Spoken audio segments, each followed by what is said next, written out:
Hello, Nerf guy here. This Nerf rival Helix was pretty sweet, but it was shooting a little soft. So let's put a little more kick into this one. Welcome to Tag.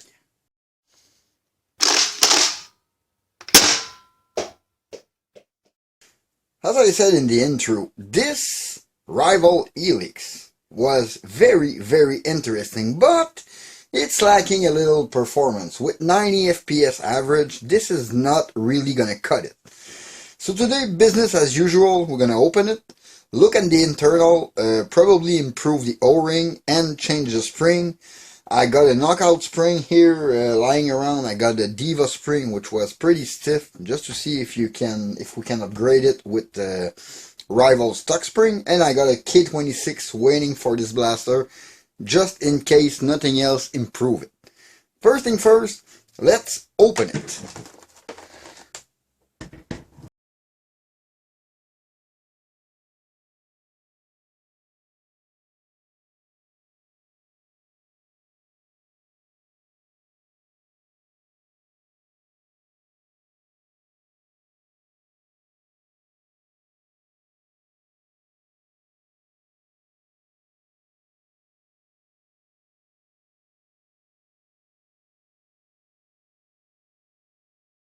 Okay, so we are in this Helix. I gotta say, there is a lot going on here.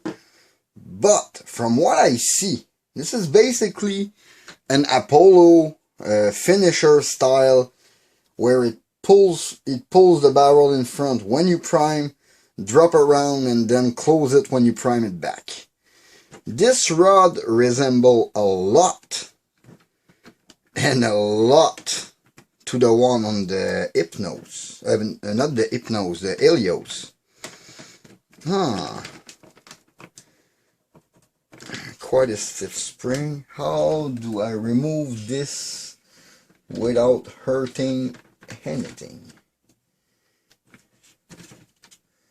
Can I? No, I'm gonna have to remove the whole assembly.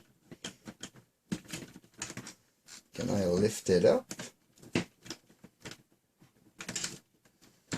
Where is it cut? Okay, let's remove this carousel wheel. Okay, first I remove this, then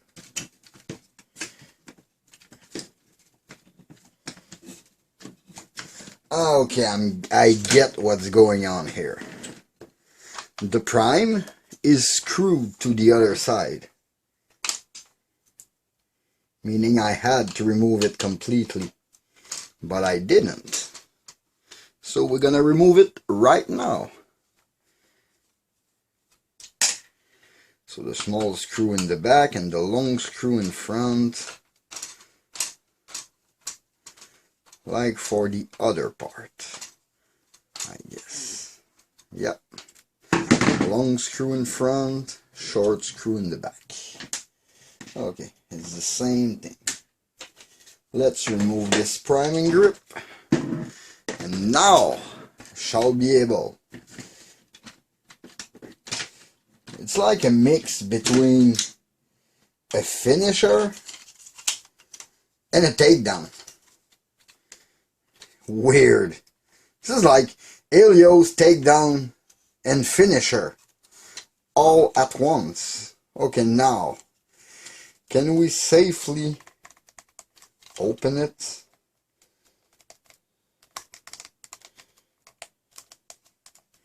Without breaking anything to update that spring? My guess is yes. I'm gonna gently pry it.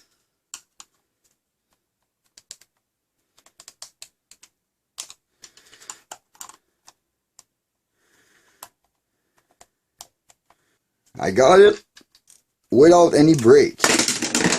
This spring was pre-compressed a bit inside. Okay, so let's check the tube with the seal, which is non-existent in there.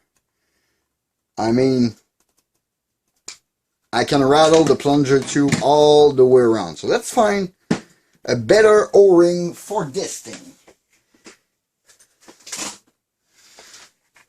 Let's take out the master set. And we're gonna find something to replace it. So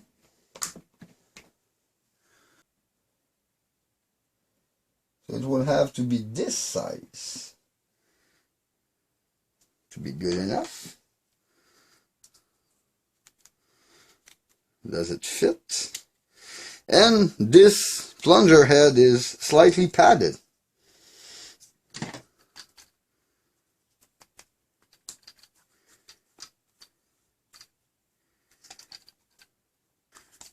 This one got a nice amount, yeah, of friction, but it's not deforming the tube. So this is going to be perfect. It's a little loose, but it's going to hold in this blaster. Good, because yeah, I just took one size bigger to improve it, and I'm going to keep it in my box because this O-ring was still very good. Okay, this is done. Let's check the spring that I have. I have a Diva spring here, which is like, and this spring got a nice stiffness to it. And it's rather short. I was expecting a longer spring to go in. Like Chrono's Diva spring are slightly longer. It is quite firm, I have to say. I'm gonna check something out here. I want to check the size of this. This is, yeah, okay, you're seeing it here. This is a Rhino blaster, a Rhinoceros BG02 blaster, and this is a 13 kilogram spring made for it. I want to check the size because they seem pretty similar, and this one is a lot stiffer, and they are almost identical size. Can I just slap it down here? Probably. Let's try this 13 kilogram spring. Yep. It's too good of a size match for this. Really, this is something. Let me just put some lube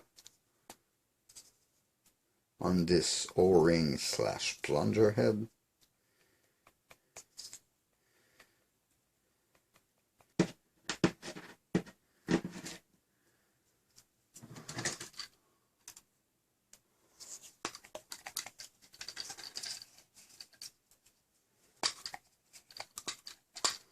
Okay, this seems good. Let's put, yeah, that spring seems to fit rather nicely. Oh, shoot. I didn't check which side it was. Oh, I guess, okay. This will be for the catch.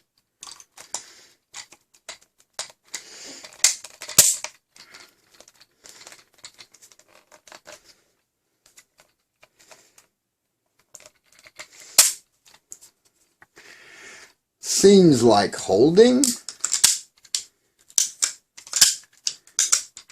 Okay, this should go right into place. Let me just remove those O-rings from the table. Let's reassemble that thing. Yeah. Okay, this should go right in there.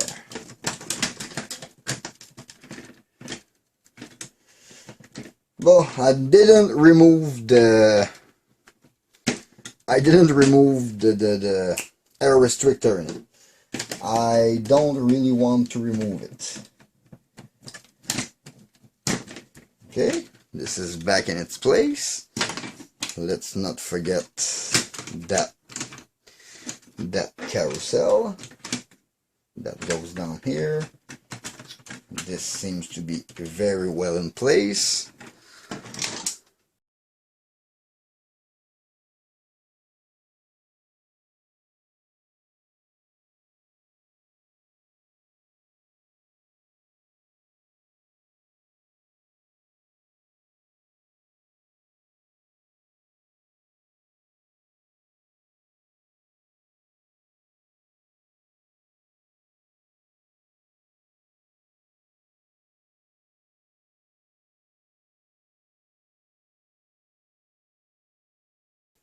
Okay, little chrono test for this 13 kilogram spring upgrade on my Nerf Helix. I didn't remove the restrictor for blaster durability, so let's see what it gives. I'm gonna shoot a few original Nerf rival round, a few dart zone, and a few X round through it to see if there's any difference. Let's go.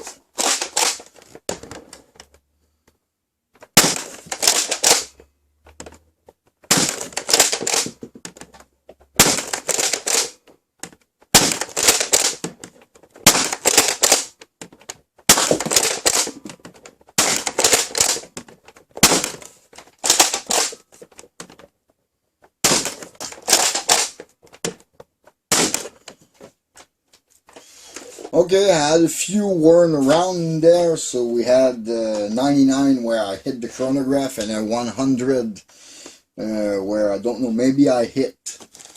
So let's try with those orange dart zone around. I'm gonna continue. Wow.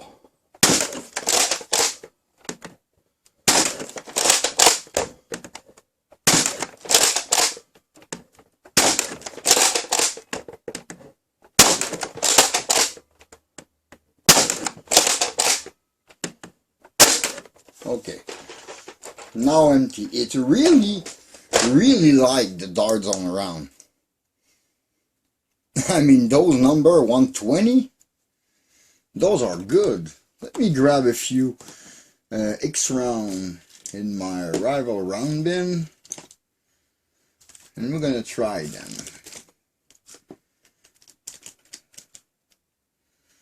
I know I have quite a few. Okay.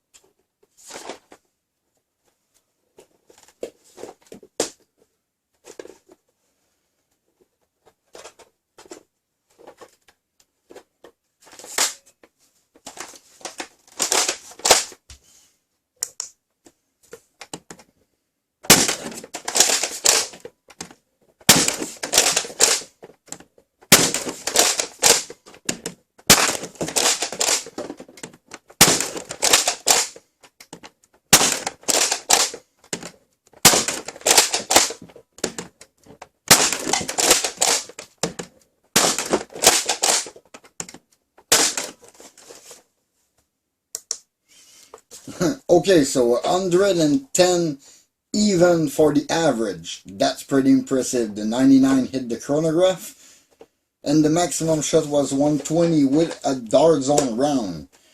In the end, rival round seems a little more irregular than dart zone round. Dart zone round seems to be the most powerful, but around a 110 regularity, those X round were pretty incredible, shooting around 108 and 110 every time. That's cool. In the end, this 13 kilogram spring was kind of a good idea into this Helix. The prime is firm but not super hard to prime, and it shoots pretty hard with an average around 110, which brings the average up 20 FPS, and the lowest I had with this setup was like what, 104, 5. So compared to the 84, 85 that it was offering, and sometimes 82 stock, it is a good improvement.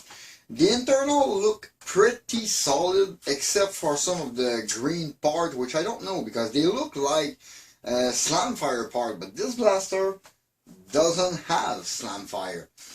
So it's kind of a question mark in my head. I'm gonna have to reopen it to investigate a little more. That's it for this video. In the meantime, you can always follow me on Facebook and Instagram at that little Nerf guy. Please leave a like and comment, subscribe, like, you know that stuff. This was Dave Fatag. See you next time. Bye.